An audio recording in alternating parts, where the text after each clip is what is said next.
Hello students, welcome back to our channel જ્ઞાન Ganga education. ધોરણ 9 સ્વાધ્યાય 1.3 એનો દાખલા નંબર 3. પી પૂર્ણાંક હોય, ક્યુ શૂન્યતર પૂર્ણાંક હોય તેવા પી બાય ક્યુ સ્વરૂપમાં નીચેની સંખ્યાને દર્શાવો. એટલે જે સંખ્યા આપી છે એને આપણે સમય સંખ્યાના સ્વરૂપમાં દર્શાવવાની છે. બરાબર, પી ના છેદમાં ક્યુ સ્વરૂપે દર્શાવવાની છે. અહીંયા આપણને પહેલી સંખ્યા કઈ કીધી છે? 0.612. તો 0.612 એનો અર્થ શું થાય? 6 ની પર 12 ની સાઇન છે, એનો અર્થ એવો કે 6 છે એ રિપીટ થયા કરે છે ને. તો આપણે આવી રીતે લખી શકાય ને કે x બરાબર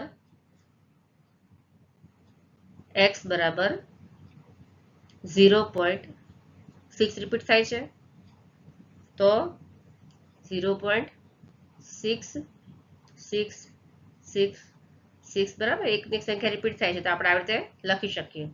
હવે શું કરવાનું? બંને બાજુ આપણે 10 વડે ગુણવાના. કેમ 10 વડે ગુણવાના ખબર છે? કારણ કે અહીંયા 0 પોઈન્ટ છે ને, તો આપણે 0 પછી તરત જ પોઈન્ટ છે ને, તો આપણે 0 ની બદલે કોઈ બીજી સંખ્યા જોઈએ છે, 0 નથી જોઈતા, એટલા માટે આપણે એને 10 વડે ગુણવાના. તો 0 પછી પોઈન્ટ પછી 6 છે ને, એટલા માટે તરત જ 6 છે, એટલા માટે આપણે એને 10 જોડે ગુણીએ. તો અહીંયા શું લખવાનું? માટે x બરાબર આવી રીતે છે 0.6666, તો 10x બરાબર કેટલા થાય? 6.6666 બરાબર ને. આ સંખ્યાને 10 જોડે ગુણો, બંને બાજુ 10 જોડે ગુણતા શું કર્યું આપણે? બંને બાજુ 10 જોડે ગુણતા. બરાબર, જો 0 પોઈન્ટ પછી તરત 6 છે, 0.06 હોય ને, તો 0 પોઈન્ટ પછી તરત 0 છે, તો આપણે કોની જોડે ગુણવાનું? 100 જોડે ગુણવાનું. પછી 0.006 હોય તો આપણે 1000 જોડે ગુણવાનું. બરાબર ને, તો જ તે પોઈન્ટ પછી આપણને 0 ની બદલે કોઈ આપણને બીજી સંખ્યા મળશે, નહીં તો 0 જ મળશે. બરાબર, એટલા માટે આપણે અહીંયા 10 જોડે ગુણવું છે કે પોઈન્ટ પછી તરત શું છે? 0 સિવાયની સંખ્યા છે.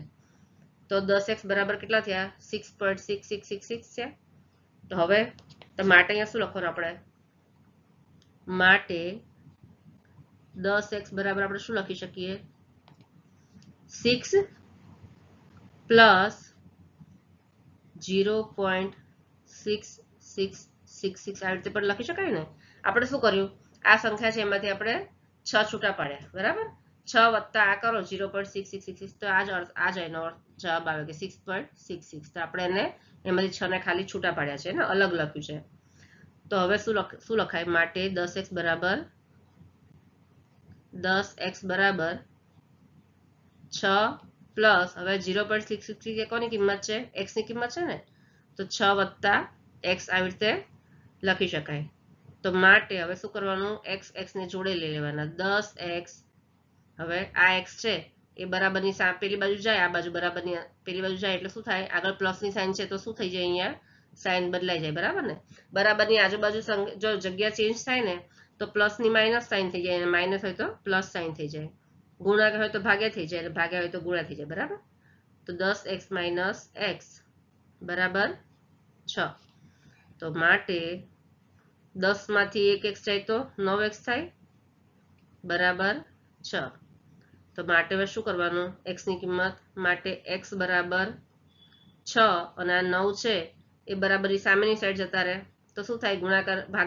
ગુણાકારમાં છે એટલે ભાગામાં જતા રહે. બરાબર, હવે છેદ ઉડશે તો 3 ના ટેબલમાં 6 આવશે અને 9 પણ આવશે, તો 3 ભાગ ચાલશે ને. 3 દુ 6 અને 3 તરી 9.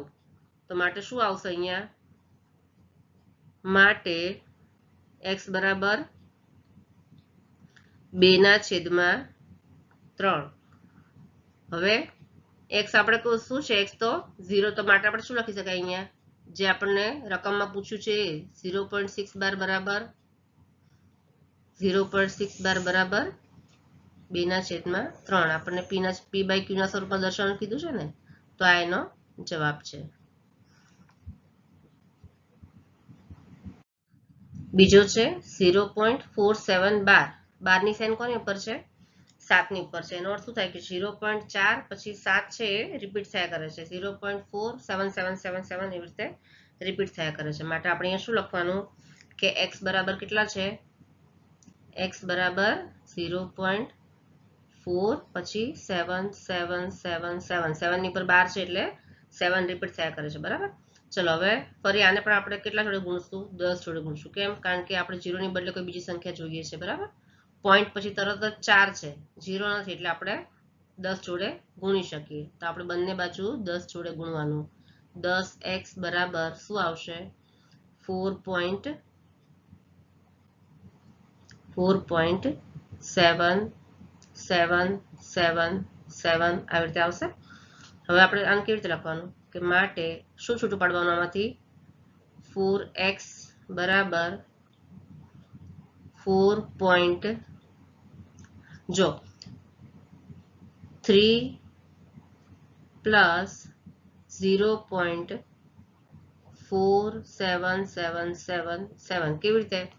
જો આ સંખ્યામાં મોટી સંખ્યામાં નાની બાદ કરીને આપણે આવી રીતે કરીએ ને કે 4.7777 માઇનસ શું કર્યું આપણે? માઇનસ 0.4777 આવી રીતે કરીએ ને તો શું જવાબ આવે છે? 0 0 0 7 4 જાય તો 3 અને 4 માંથી 0 જાય તો 0. વચ્ચે આવશે બરાબર. તો અહીંયા આવ્યું છે 4.3 બરાબર ને. એટલા માટે આપણે અહીંયા શું લખ્યું છે? એ સંખ્યાને છૂટી પાડી છે. તો 4.3 પ્લસ 0.4777. હવે 4777 છે શું છે?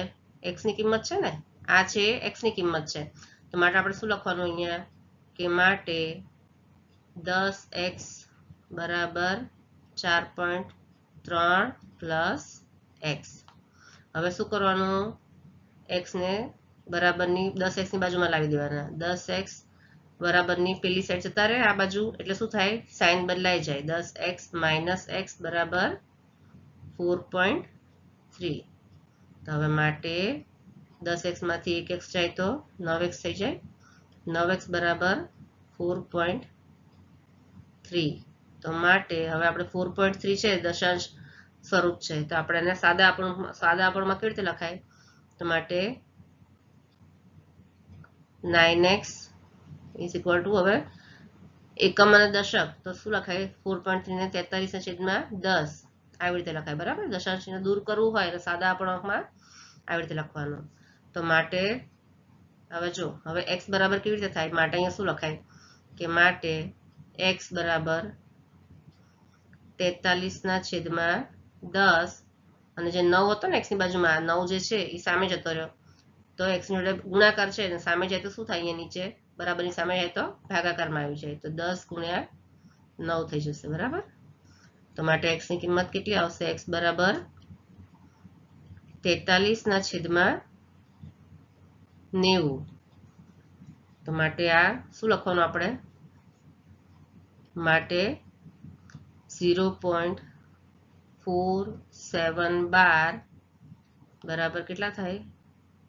43/90 બરાબર. આ શું છે? એનો જવાબ છે. દાખલા નંબર 3 માં શું કીધું છે? 0.00112.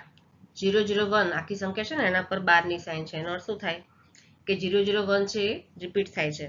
માટે આપણે અહીંયા શું લખવાનું કે x બરાબર 0. પછી કઈ સંખ્યા રિપીટ થાય છે? 001 001 001 બરાબર. આ સંખ્યા રિપીટ થાય છે. હવે જો હવે આપણે 0 છે ને પોઈન્ટની પહેલા 0 એના બદલે આપણે કોઈ બીજી સંખ્યા જોઈએ છે તો પોઈન્ટ પછી તરત છે 0 જ છે તો આપણે 0 જોઈતી નથી એટલે આપણે 10 જોડે નહીં ગુણીએ બરાબર. પછી બીજા સ્થાને પણ 0 છે એટલે આપણે 100 જોડે પણ નહીં ગુણીએ. જો તરત 0 છે એટલે આપણે 10 જોડે નહીં ગુણીએ કારણ કે 10 જોડે ગુણીએ તો 0 જ આવશે. પછી બીજા સ્થાને પણ 0 છે એટલે આપણે 100 જોડે પણ નહીં ગુણીએ. પણ ત્રીજા સ્થાને શું છે? 1 છે એટલે આપણે 1000 જોડે ગુણશું તો 0 ની બદલે શું આવશે? પોઈન્ટની પહેલા 1 આવશે. તો આપણે બંને બાજુ કેટલા જોડે ગુણવાના? 1000 જોડે ગુણવાના બરાબર ને. x ને પણ 1000 જોડે ગુણવાના અને 0.001 ને પણ 1000 જોડે ગુણવાના. તો કેટલા થશે બંને બાજુ 1000 ગુણતા? તો 1000 x બરાબર 1 પોઈન્ટ થઈ જશે ને કારણ કે ત્રીજા સ્થાને 1 છે તો 1 પોઈન્ટ પછી 001 001 આ સંખ્યા રિપીટ થયા કરશે. બરાબર છે. હવે શું કરવાનું, માટે 1000x બરાબર આપણે કોને છૂટો પાડશું, 1 ને છૂટો પાડશું. બરાબર, આગળના દાખલામાં કરીશું ને, મોટી સંખ્યામાંથી નાની સંખ્યાને બાદ કરીએ તો શું થાય, 1 પ્લસ 0.001 001 બરાબર આવી રીતે થશે. તો બરાબર, તો માટે શું થશે, હવે આપણે આ 0.001 છે કઈ સંખ્યા છે, એ તો x છે. તો આપણે આવી રીતે લખવાનું ને કે માટે 1000x બરાબર 1 પ્લસ x. બરાબર, હવે x ને બાજુમાં લઈ લેવાના. તો માટે 1000x, આ x છે એને પેલી સાઈડ લઈ જવાના સામેની સાઈડ, તો -x બરાબર 1. 1000x માંથી 1x બાદ થાય તો કેટલા રહેશે, 999x રહેશે ને. 999x બરાબર 1. માટે x બરાબર કેટલા થાય, 1/999. તો માટે આપણે શું લખવાનું, માટે 0.001 12 બરાબર 1/999. આ થશે તમારો જવાબ થશે.